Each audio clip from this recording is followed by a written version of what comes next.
বিসমিল্লাহির রহমানির রহিম। সম্মানিত দেশবাসী এবং সম্মানিত নেতৃবৃন্দ, আপনারা আপনার যার যার এলাকা থেকে যে সকল সন্ত্রাসী উপজেলা চেয়ারম্যান, অবৈধ সরকার, অবৈধ উপজেলা চেয়ারম্যান, অবৈধ মেম্বার, অবৈধ চেয়ারম্যান অন্য এলাকাতে ফলাইছে, কিন্তু আপনারা আপনাদের দায় দায়িত্ব অন্য যে এলাকাতে ফলাইছে ওই এলাকার নেতৃবৃন্দদের কাছে ওই সন্ত্রাসীদের ঠিকানা দিয়ে দেবেন। কারণ ওই সন্ত্রাসীদেরকে আমরা জাতীয় আকারে বিচার করতে প্রস্তুতি নিচ্ছি।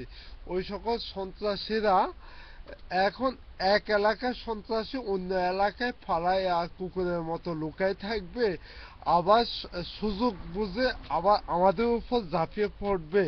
সেই সুযোগ আমরা তাদেরকে দেব না। কারণ আমরা যেহেতু এই সকল সন্ত্রাসী ডিজিটাল সন্ত্রাসী, আমরা কিন্তু তাদেরকে ডিজিটাল আকারে থেকে হস্তক্ষেপ করতে হবে।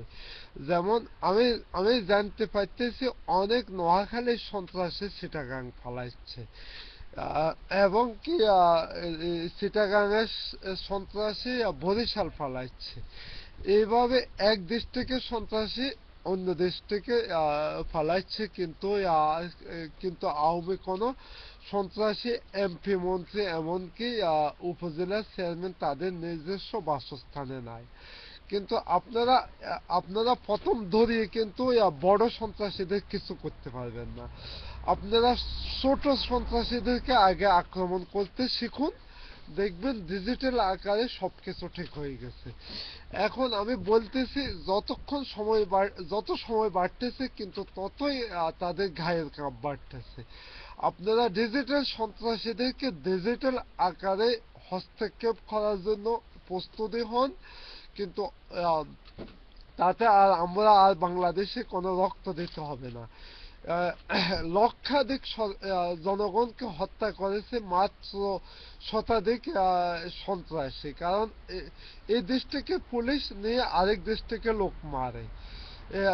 ওই সকল সন্ত্রাসী আপনাদের যে ফটো আপনাদের ফেসবুকে এবং অনলাইনে এবং গণমাধ্যমে সব জায়গায় আপনাদের কাছে আছে।